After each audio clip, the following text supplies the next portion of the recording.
ओम शांति। आप सभी का एक बार फिर आज के सेशन में स्वागत है। कौन अपने जीवन में परिवर्तन नहीं लाना चाहेगा? कौन अपने जीवन में फूलों सी सुगंध बिखेरना नहीं चाहेगा? कौन अपना और अपने परिवार का जीवन खुशहाल बागीचे सा नहीं बनाना चाहेगा? कौन श्रृंगार करना नहीं चाहेगा? लेकिन सत्य श्रृंगार कौन सा है? वो कौन से फूल हैं जो जीवन की बगिया को महकाते हैं? और वो कौन सी बगिया है जिसके फूल कभी मुरझाते नहीं हैं? दरअसल ये सारी शक्तियां तो मेरे अंदर हैं। इन्हें पाने की, इन्हें जगाने की जरूरत है, और जिसका नाम राजयोग है। तो आज के अध्याय में हम दिव्य गुणों की धारणाओं का लेसन करने जा रहे हैं। जैसा हमने गीत सुना, बस समझिए कि वो सब कुछ हम अपने अंदर धारण करने जा रहे हैं। तो चलिए दीदी का स्वागत करते हैं। दीदी, आपका स्वागत है आज के सेशन में। हमें आगे ले चले। ओम शांति। ओम शांति। जैसे कहा कि आज का जो अध्याय है वो है दिव्य गुणों के ऊपर। जब हमने राजयोग का अध्याय किया तो राजयोगी के जो 4 पिलर हैं, उन 4 पिलर में से एक पिलर दिव्य गुणों की धारणा का भी है। दिव्य गुण होते क्या हैं? जब हमारे जीवन में जो गुण हैं, उन गुणों में दिव्यता आती है। उन गुणों को जब हम अपनी शक्ति बना लेते हैं, उन गुणों में जब हम परमात्मा की याद से उसको और सुंदर रूप दे देते हैं, तो उसके अंदर दिव्यता आ जाती है। इसलिए कहते हैं दिव्य गुणों से मनुष्य देवता बन जाता है। मानव का जो जीवन है वो बहुत सुंदर बन जाता है। जैसे अभी आप सबने गीत सुना कि दिव्य गुणों से जीवन गुलदस्ते के समान बन जाता है। जैसे गुलदस्ते में अनेक पुष्प होते हैं और अनेक पुष्पों से, अनेक फूलों से वो बहुत सुंदर गुलदस्ता बन जाता है। ऐसे ही जो हमारा जीवन है वो क्या है? एक गुलदस्ते के समान है। लेकिन इस गुलदस्ते में हम देखें कि गुलदस्ता तो बनेगा, लेकिन हमने वास तो ले लिया, लेकिन उसके अंदर हमने अभी फूल नहीं लगाए हैं। तो उस जो पोट है, जो वाज है, उसकी शोभा नहीं बन पाएगी। उसी अनुसार जो हमारा जीवन रूपी गुलदस्ता है, इसमें हमें अपने फूलों को चेक करना है कि हमारे अंदर क्या क्या अभी फूल हैं और क्या लगाना है, और उन फूलों के अंदर कितनी निखार आई है। तो जब हम दिव्य गुणों की बात करते हैं तो दिव्य गुण कई हैं, जैसे अंतर्मुखता, गंभीरता, मधुरता, धैर्यता, स्पष्टता, नम्रता, ये सारे दिव्य गुण आते हैं। और ये जो सारे दिव्य गुण हैं, जब हम इनको एक एक गुण को अपने जीवन में धारण करते हैं तो हमें खुद महसूस होगा कि हमारा जो ये जीवन है ये दिव्य गुणों के गुलदस्ते के समान बन गया है। तो आज हम ऐसे 2-3 गुणों के ऊपर बात करेंगे, और दूसरा बहुत सुंदर सेशन रहेगा आज का, जो हम कैसे अपनी खुशी को बढ़ा सकें, कैसे हम हैप्पीनेस कायम रख सके अपने जीवन में, वो विषय भी रहेगा। तो आज आपको 2 विषय मिलने वाले हैं बहुत सुंदर। तो जिसमें हमारा सबसे पहला दिव्य गुणों में आता है अंतर्मुखता। आप सब ने अंतर्मुखता सुना हुआ है, कहते अंतर्मुखी सदा सुखी। अंतर्मुखता होता क्या है? अंतर्मुखता अर्थात मुख हमारा ये दिखता है, और इस मुख पर यदि हम देखें तो हम देख भी सकते हैं, बोल भी सकते हैं, हम सोच भी सकते हैं, हम सुन भी सकते हैं। और जो हम सुनते हैं, हम देखते हैं, जो हम महसूस करते हैं, बोलते हैं, उन सब का ये चेहरा बता देता है, एक्सप्रेशन या वाइब्रेशन कि क्या है। यदि अंदर कुछ चल रहा है तो ये मुख बताएगा। मेरे ख्याल से जो रिलेन है, यदि शालिनी बहन है तो आप इन्हें मैसेज कीजिए कि ये शायद इनकी ऑडियो कनेक्ट नहीं है, इसलिए ये मैसेज आ रहा है सामने। तो कोई उन्हें मैसेज कीजिए कि ऑडियो कनेक्ट करें। तो अंतर्मुखता क्या है? अंतर्मुखता एक ऐसी गुफा है कि जिसके अंदर जो रहता है, तो क्या उसके अंदर रहने वाला व्यक्ति है, उसके सारे वाइब्रेशन बाहर आते हैं। तो आप ऐसे सोचिए जैसे ये जो मेरा तन है, ये तन क्या है? एक कुटिया है। इस कुटिया में मैं आत्मा रहने वाली हूँ, और मैं आत्मा इन आंखों के द्वारा देख रही हूँ, मुख के द्वारा बोल रही हूँ, कानों के द्वारा सुन रही हूँ, और मस्तिष्क के द्वारा मैं ऑर्डर देने का काम भी, ऑर्डर तो वैसे आत्मा देगी, लेकिन ये मैसेज पहुंचाने का काम करता है ब्रेन। तो जो हमारे अंतर की स्थिति है वो हमें बाहर दिखती है। एक होता है बाह्य मुक्ता। बाह्य मुक्ता मीन्स जिसमें व्यक्ति ज्यादा बोलता है, ये व्यक्ति क्या कर रहा है, वो उसने क्या पहना है, उसने क्या खाया है, उसे कैसे चलना चाहिए, उसे कैसे व्यवहार करना चाहिए। जब हम ज्यादा बाह्य बातों में रहते हैं ना, तो बाह्य व्यक्ति के लिए क्या कहते हैं? अंतर्मुखी सदा सुखी और बाह्य मुखी सदा दुखी। क्योंकि जो उसकी बातें होती है ना, वो एक हद में होती हैं कि मुझे क्या पहनना है। मान लीजिए फॉर एग्जाम्पल कहीं गए हैं पाछी में किसी फंक्शन में, तो क्या करेंगे कि इसने देखो कैसी साड़ी पहनी है, उसने देखो कैसा सूट पहना है। कुछ भी देखना, कुछ भी ऐसी बातें, बाह्य बातों में रहना। लेकिन जो अंतर्मुखी होता है ना, अंतर्मुखी अर्थात मुख का मतलब देखना भी होता है, मुख का मतलब ध्यान भी होता है। अंतर्मुखी अर्थात अपने मुख को अंतर की तरफ ले लेना, अंतर की तरफ अपने मुख को रखना, उसे कहते हैं अंतर्मुखी। अर्थात अंदर जो हमारे संकल्प चल रहे हैं, उन संकल्पों के ऊपर अटेंशन देना। हम कई बार बोलते हैं, और बोलते बोलते कई बार हम मुख से क्या बोल जाते हैं हमें ये भी नहीं मालूम होता। लेकिन जो अंतर्मुखी होता है ना, वो जब बातें करता है, उसके मन के अंदर कोई चीज है, कोई विचार चल रहे हैं, तो पहले वो अंदर उसको चेक करता है कि मेरे किस प्रकार के विचार हैं। दूसरी बात, अंतर्मुखी के जो संकल्प होंगे ना, उसमें तूफान नहीं होगा, उसके पास संकल्पों का तूफान नहीं होगा, क्योंकि वो अपने अंतर की स्थिति में स्थित है। जब मैं अपनी अंतर्मुखी स्थिति की सीट पर स्थित हूँ, तो मैं किसी को भी ऑर्डर कर सकती हूँ। एक मालिक ऑर्डर कर सकता है, एक राजा ऑर्डर कर सकता है, लेकिन एक गुलाम गुलाम का कहना नहीं मान सकता।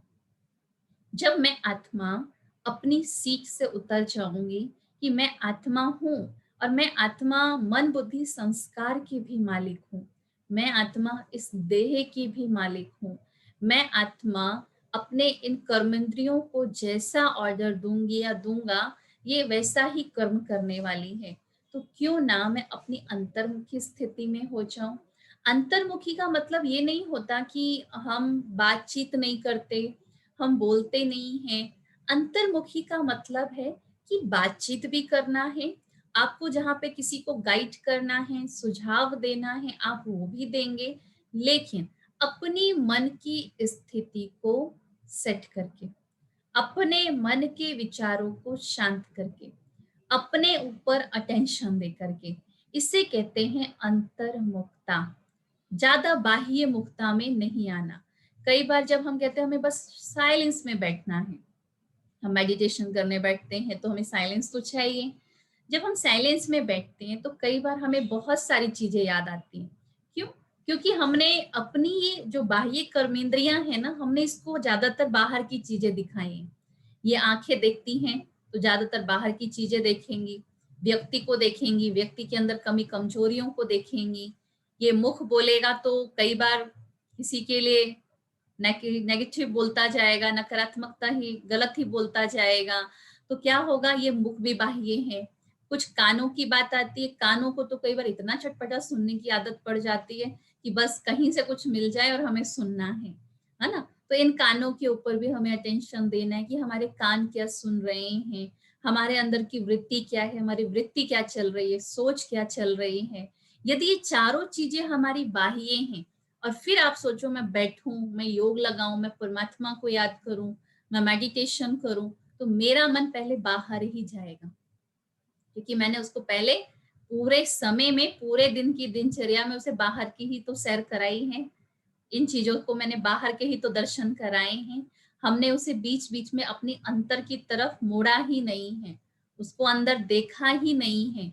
अंदर देखेंगे तो क्या देखेंगे? आत्मा के गुणों को देखेंगे। और जब अपनी अंतर्मुखी स्थिति में स्थित हो गए तो हमें किसी के अंदर कोई कमी कमजोरी नजर नहीं आएगी, किसी के अंदर कोई अवगुण नजर नहीं आएंगे। इसलिए जो राजयोगी होता है वो अपने अंदर सबसे पहले अंतर्मुखता के गुण को धारण करता है, इसलिए अंतर्मुखी सदा सुखी है। दूसरी बात, जब अंतर्मुखता आती है तो साथ साथ गंभीरता भी आती है। गंभीरता क्या? कई बार गंभीर का मतलब लोग समझ लेते हैं ये बिल्कुल सीरियस है।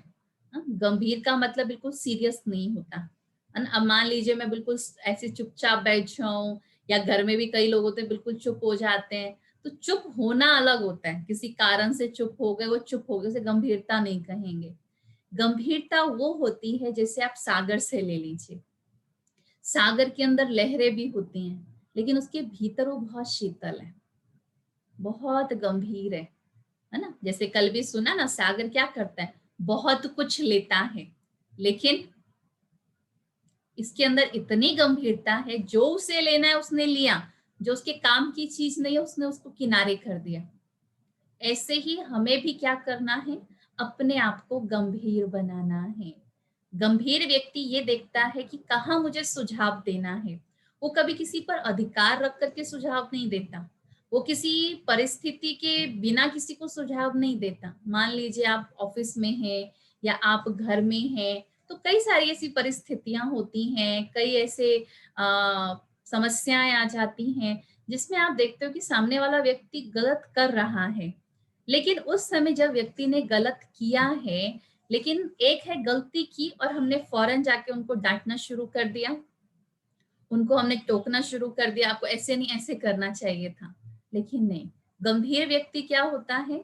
गंभीर वो होगा जिसने सामने वक्त दिख रही है सिचुएशन कि मेरे जूनियर्स क्या कर रहे हैं, मेरे साथ वाले क्या कर रहे हैं, लेकिन जब समय मिलेगा, माहौल होगा, वातावरण होगा, तब मैं उस व्यक्ति को जिसके साथ मेरा स्नेह है, मैं उसको लेकर के बैठूं, मैं उसको समझाऊं कहाँ पर क्या गलती है और कहाँ पर आपको ठीक करना है।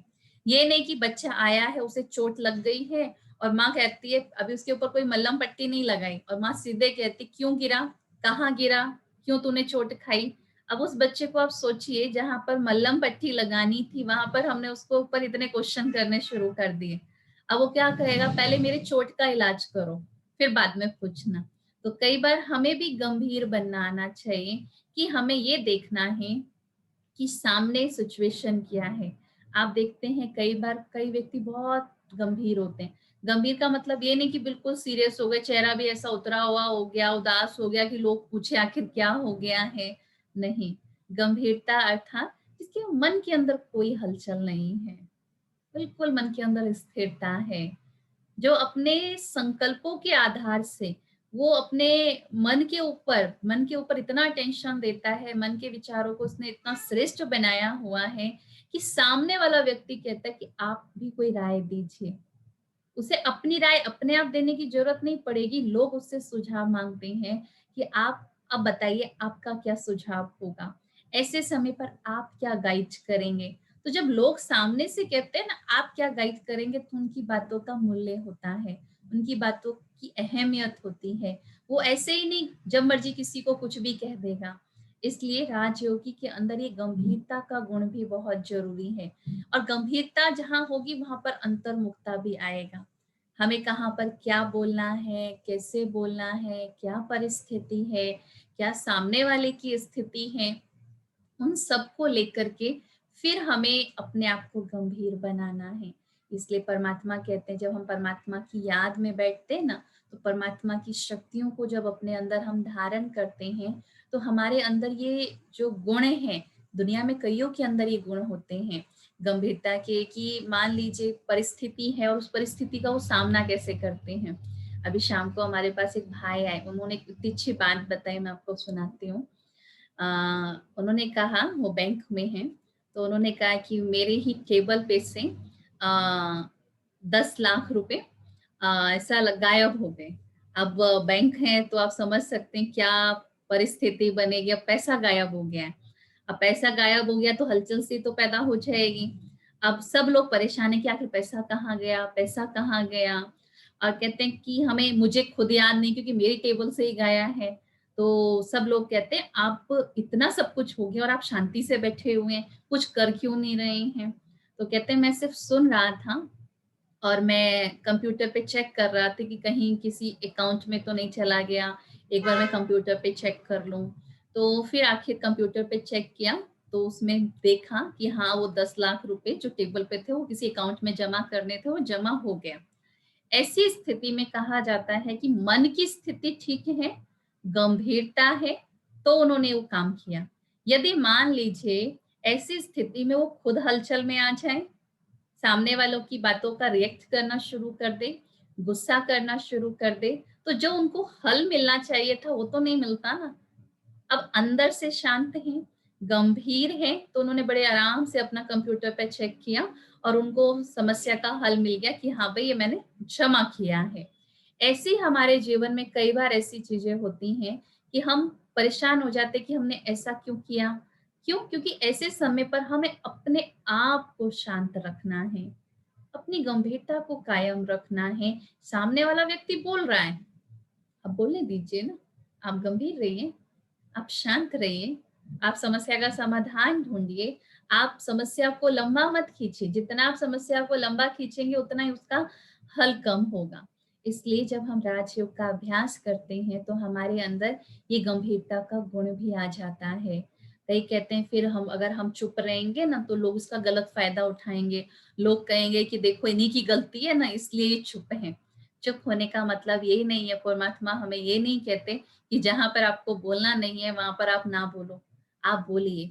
आप अपने आप को बताइए कि जहां पर कोई ऐसी बात हो रही है जहां पर आपको अपने आप को साबित करना है, जहां पर आपको अपने बारे में कुछ कहना है, लेकिन आप तब कहिए, आप उन्हें बड़े प्यार से कहिए कि आप लोग अपनी बातें रख लीजिए, फिर थोड़ा सा समय हमें भी दीजिए कि मैं अपनी बात रख सकूं। तो सामने वाले को लगेगा कि हाँ इनके पास भी कुछ तथ्य हैं, कुछ बातें हैं जो ये बताना चाहते हैं।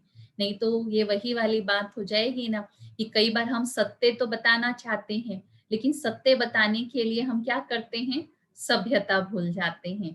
तो सत्यता के साथ साथ सभ्यता भी हो। और ये गंभीर जब गंभीरता का गुण आता है तो हम आसपास सारे वातावरण को देख करके, परिस्थिति को देख करके फिर अपनी बात कहते हैं। तो जहां पर गंभीरता होगा वहां पर तीसरा दिव्य गुण क्या आएगा, सहनशीलता, है ना। कल हमने सहन शक्ति के विषय भी सुना था कि जब हम सहन करते, कहाँ पर सहन कर सकते हैं, जहां पर प्रेम और क्षमा भाव हो, तो वहां पर हम कोई भी बात को सहन कर सकते हैं। उसी अनुसार सहनशीलता, शीलता अर्थात पवित्रता, जितना हम सहन करते हैं ना उतना हमारी पवित्रता में निखार आता है, उतना हमारे चरित्र में निखार आता है। लेकिन सहन करने के लिए हम कोई सीमा ना रखें। कई कहते हैं हम बहुत सहन करते हैं, लेकिन उनका सहन करने का आप पूछिए तो सहन करना कैसा होता है।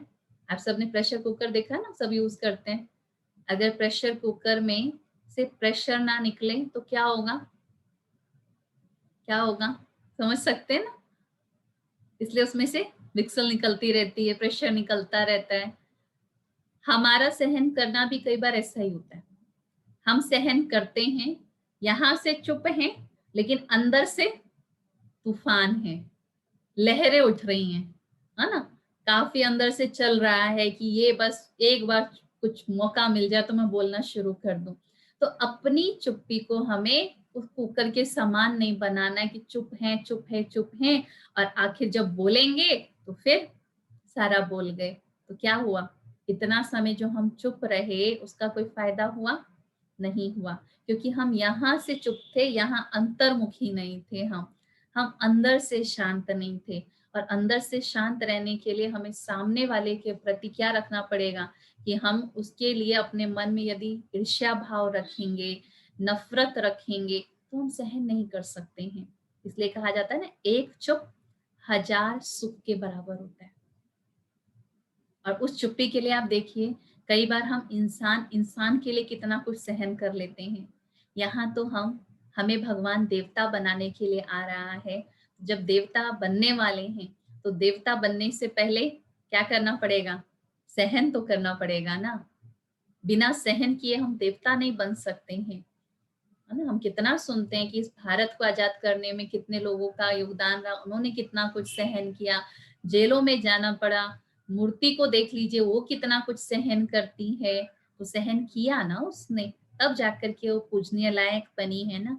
आप सागर में भी देखिए कितने पत्थर होते हैं और उन पत्थरों पर पानी की चपेट पड़ती जा रही है, पड़ती जा रही है, लेकिन उस पानी की जो चपेटें पड़ रही है ना, जिसके कारण उन पत्थरों की शेप बदल जाती है। और उन पत्थरों को क्या कहते हैं? ये शालिग्राम है, वो पूजने लग जाते हैं। उसी अनुसार जब हमारे जीवन में भी कई ऐसी परिस्थितियां आती हैं, समस्याएं आती हैं, और जब हम उनको सहन करके आगे बढ़ते हैं ना, तो हमारे जीवन में भी निखार आता है, हमारा जीवन भी सुंदर हो जाता है। और जब कोई हमें समझे कि कोई हमें कुछ कहता है, तो आप ये सोचिए ना कि यदि कोई मुझे कुछ कह रहा है, तो मंदिर में क्या जाते हैं हम, देवी देवताओं के ऊपर फूल चढ़ाते हैं। तो फूल चढ़ा क्यों रहे हैं? क्योंकि हमें पता है ये देवी देवता हैं। यदि कोई मुझे गलत बोल रहा है, कोई मुझे गाली दे रहा है, कोई मुझे गलत शब्द बोल रहा है, तो आप ऐसा सोचो, ये मेरे ऊपर फूल बरसा रहा है। सोच सकते हैं? हाँ, ये मेरे ऊपर फूल बरसा रहा है, ये मेरा भगत है। हाँ, ये मेरी अंदर के गुणों को बढ़ा रहा है, ये मेरी शक्ति को बढ़ा रहा है, ये निमित्त बने हैं जो मेरे गुणों को आगे बढ़ा रहे हैं। तो क्यों ना हम उन्हें अंदर से नेगेटिव ना सोच करके उनके प्रति बड़ा अच्छा पॉजिटिव सोचें।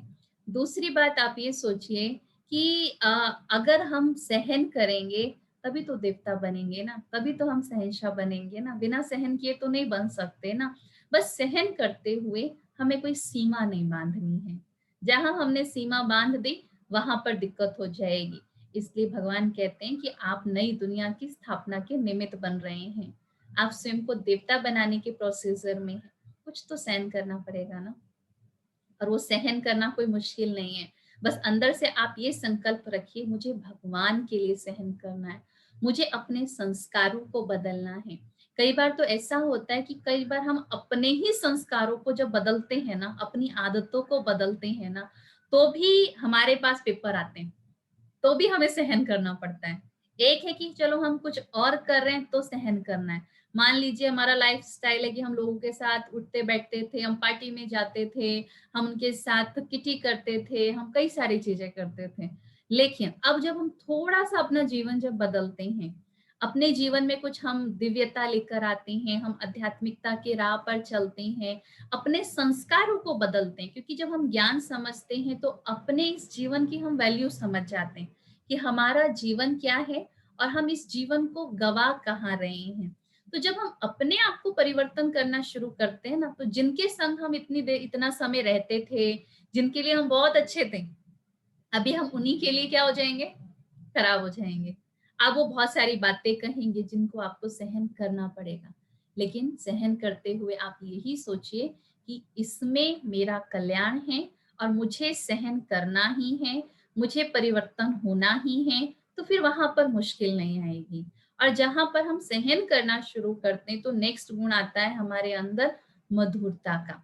क्योंकि जिसके लिए हम जिस व्यक्ति की बातों को हम सहन कर रहे हैं ना, तो वो सहन जब हम करते हैं ज्ञान के आधार पर, है ना, ज्ञान के आधार पर सहन करना है। कि मान लीजिए एक व्यक्ति है और वो मर जाए, अब मरे हुए व्यक्ति के आगे आप उसे कुछ भी बोल दीजिए, कुछ बोलेगा वो? कुछ बोलेगा? वो आपकी बातों को सुनेगा? वो नहीं सुनेगा। आप ऐसे ही सोचिए, हम भी संसार से पुराने संस्कारों से मर चुके हैं। अब कोई व्यक्ति कुछ बोलेगा, मैंने गुस्सा किया, मतलब अभी मैं अपने पुराने संस्कारों से मरी नहीं हूँ। मैं भी उन संस्कारों में जिंदा हूँ। और भगवान हमें आकर के कहते हैं पुराने संस्कारों से मर जाओ, क्योंकि नया जन्म हुआ है, नया जीवन हुआ है। अब नए जीवन में कोई पुराने जीवन का व्यक्ति आ जाए ना, तो हम उसे पहचान नहीं सकते हैं, है ना? हमें उसकी कोई बात याद नहीं है। उसी अनुसार अगर हमें सहन करना है, तो सबसे पहले स्मृति रखो कि मैं इस संसार से मर चुकी, मैं इस पुराने स्वभाव संस्कार से मर चुकी, तो वहां पर हमें सहन करना आसान हो जाएगा। और जब हम सहन करते, तो जैसे हमने कहा मधुरता का गुण आता है। मधुरता अर्थात हम सामने वाले के प्रति स्नेह रखते हैं, है ना? मधुरता का तो बहुत मिठास किसको नहीं अच्छी लगती, किसी को कम अच्छी लगती, किसी को ज्यादा अच्छी लगती है, लेकिन मिठास का तो बहुत महत्व है ना। कोई भी प्रोग्राम होता है, कोई भी त्योहार होते हैं, तो लोग उसमें मिठाई का जरूर इस्तेमाल करते हैं, क्योंकि मिठाई से भाई मधुरता आती है। मिठास लोगों को जाके मिठाइयाँ बांटी जाती हैं। इससे अब हम देखें कि हमारे जीवन में जो हमारी कर्मेंद्रियां हैं, क्या इनसे भी हम मिठास दे रहे हैं? सबसे बड़ा ये मुख, ये मुख, वो मिठाई तो आप देकर आ गए, लेकिन साथ के साथ इस मुख से कुछ साथ में ऐसी बात कहकर आ गए, उस मिठाई का आप आनंद लेंगे? आप उस मिठाई का आनंद नहीं ले सकते ना। इसलिए इस मुख को भी हम जरूर देखें कि ये मुख मेरा, जिसको भी जो बोले वो ऐसे वचन बोले जिससे उनको मिठास का अनुभव हो। और जब हम यहाँ से मीठे होते हैं, तो ऑटोमेटिक जितने भी हमारे संबंध हैं, जितने भी लौकिक संबंध है, दुनिया के संबंध है, चाहे वो हमारे घर के संबंध है, चाहे वो हमारे ऑफिस जहाँ हम काम करते हैं वो हैं, सबके साथ हमारा बहुत सुंदर व्यवहार हो जाता है। एक बार एक भाई ऑफिस में काम करता था, तो उसने अपना एक एक्सपीरियंस शेयर किया कि मैं, वो जूनियर है लेकिन उसके ऊपर उसका एक सीनियर भी है। अब सीनियर जब भी ऑफिस में आता था ना, इतना गुस्सा करता था कि पूछो मत। कोई भी कितना भी अच्छा काम कर लो, लेकिन उसे कुछ ना कुछ कमी जरूर निकालनी है। अब ऐसी स्थिति होती है, तो सामने वाला व्यक्ति ना थोड़ा सा इरिटेट हो जाता है कि जब देखो ये रोज की रोज कुछ ना कुछ करता रहता है, बोलता रहता है। अब जब सामने वाला व्यक्ति इतनी सारी बातें कहता है, तो क्या हुआ, उस जूनियर के मन में उसके प्रति अलग भावनाएं आ गई कि देखो बिना मतलब में ये बोलता रहता है, ऐसे करता रहता है। जब वो सेंटर पे आया, बहनों को उसने बताया, तो बहनों ने यही कहा कि चलो ठीक है, वो तो बोलता है, लेकिन तुमने क्या किया? तुमने भी तो यही किया ना कि उसके मन में तो आई बातें और उसने आप बोलना शुरू कर दिया, लेकिन उसकी बातें सुन के आपने भी तो उसके प्रति नेगेटिव भावना रखनी शुरू कर दी ना। आप ये सोचो, वो पीछे से आया है, घर से आया है, घर में क्या सिचुएशन थी, क्या परिस्थिति थी, क्या आपस में उनका व्यवहार रहा, जिसके कारण जब वो ऑफिस में आया, तो वो सारा का सारा जो गुस्सा है ना, वो क्या कर रहा है, किसी और के ऊपर उतार रहा है। ऐसे समय पर आप क्या करेंगे? ऐसे समय पर आप उस आत्मा के लिए शुभ भावना रखिए। शुभ भावना ये रखिए कि आत्मा शांत हो जाए। इस आत्मा के अंदर बहुत सारे गुण हैं, है ना? इसके अंदर बहुत सारी विशेषताएं हैं। तो जब हमारे अंदर ऐसा संकल्प आएगा ना, और जब हमारे ऐसे वाइब्रेशन उनके पास जाएंगे, तो परिवर्तन होंगे। तो उसने थोड़े समय के बाद आकर सेंटर पे बताया कि वो मेरा जो बॉस है, जो मेरे बारे में ऐसा बोल रहा था, और जब मैंने उसके बारे में सोचा, अच्छा सोचना शुरू किया, तो कुछ समय बाद वही आता है और मेरे कंधे पर हाथ रख के कहता है, सॉरी, मैं कुछ ज्यादा ही बोल जाता हूँ, मुझे नहीं बोलना चाहिए था। तो हम सामने वाले को अपने शब्दों से ना झुकाएं। कई बार हम सामने वाले को शब्दों से झुकाना शुरू करते हैं। हम सोचते हैं ये मेरे आगे झुक जाए। आप उनको अपने वाइब्रेशन से भी झुका सकते हैं, है ना? झुकाने का मतलब उन्हें दबाना नहीं है। यदि आपको उन्हें परिवर्तन करना है, तो आप अपने अपने संकल्पों को परिवर्तन कर दीजिए। आप अपने सोचने की दिशा को परिवर्तन कर दीजिए। सामने वाला ऑटोमेटिक परिवर्तन हो जाएगा। तो इस प्रकार जब हम राजयोग का अभ्यास करते, तो हमारे जीवन में इन दिव्य गुणों की धारणा होती है। आज तो हम सिर्फ ये तीन ही दिव्य गुण सुनेंगे, जिसमें सबसे पहला अंतर्मुखता, फिर दूसरा गंभीरता, और तीसरा सहनशीलता। इन तीन दिव्य गुणों के ऊपर हमें काम करना है। अपने आप को रोज देखना है कि मैं अंतर्मुखी हूँ। कितना समय मैं अपने मुख को अंतर की तरफ कर सकती, कछुए की तरह, कि मेरा काम हो गया, इस मुख का जितना काम था मैंने किया, उसके बाद मैंने अपने इस मुख को अंदर समेट लिया। मुख के साथ मैंने अपने मन के अंदर के विचारों को भी समेट के रखा हुआ है। वो इतने ऐसे विचार नहीं चल रहे जिससे मेरी शक्ति खत्म हो। दूसरा गंभीरता, कि मेरे अंदर कितनी गंभीरता है, कि मैंने किसी को बात सुन करके मैंने क्या रिएक्ट किया। दूसरी बात, मैंने उसको कितना समाया अपने अंदर। कि कई बार आपके पास दायरा बहुत बड़ा है ना, आप लोगों का तो बहुत बड़ा दायरा है। हाँ, कई आप एक फैमिली नहीं है, आपके साथ कई लोग जुड़े हुए होते हैं, तो कई लोगों के फोन आते हैं कई जगह से। उस समय पर देखिए, जो अनेक बातें मैंने सुनी, उस समय मेरी स्थिति क्या है? क्या मेरी गंभीरता की स्थिति है, या मैंने वो बात सुन करके अपने परिवार वालों के ऊपर रिएक्ट कर दिया, या मैंने किसी को कुछ बोल दिया? वो गंभीरता नहीं है। गंभीरता अर्थात अपने आप को संभाल लेना। और तीसरा, सहनशील बनना, कि मेरे अंदर कितनी सहन शक्ति है। परिस्थिति आई, लेकिन इस परिस्थिति में मैंने इस गुण का इस्तेमाल किया कि मैं अपने मुख को भी बड़ा शांत रखा हुआ था, और मैंने अपने मन के अंदर उसके प्रति कोई भी नेगेटिव विचार लेकर नहीं आई। मेरे अंदर कोई भी उसके प्रति ईर्ष्या की भावना नहीं आई, नफरत की भावना नहीं आई। वो मेरी स्थिति है। फिर आप कहेंगे कि हाँ, सच में मैंने सहन किया। इसे कहेंगे सच्चा सहनशील। और उसके बाद हम उसके व्यवहार को भूल भी जाएं। ये नहीं कि अब सहन तो कर लिया उस समय तक, लेकिन उसके बाद हम बार बार कह रहे हैं, पता है फलाने व्यक्ति ने ऐसे बोला था, मैंने इतना सहन किया। दूसरों के पास जाके कहते हैं ना, मेरी सास तो ऐसा करती, मैं बहुत सहन करती हूँ। और सास जाके कहती है दूसरी सास के पास, मैं बहुत सहन करती हूँ, मेरी बहू ऐसा करती है। सहन तो दोनों ही कर रहे हैं, लेकिन जा करके क्या कर रहे हैं, दूसरों के पास जाके बता रहे हैं। तो उस सहन के अंदर शक्ति नहीं है, गंभीरता नहीं है।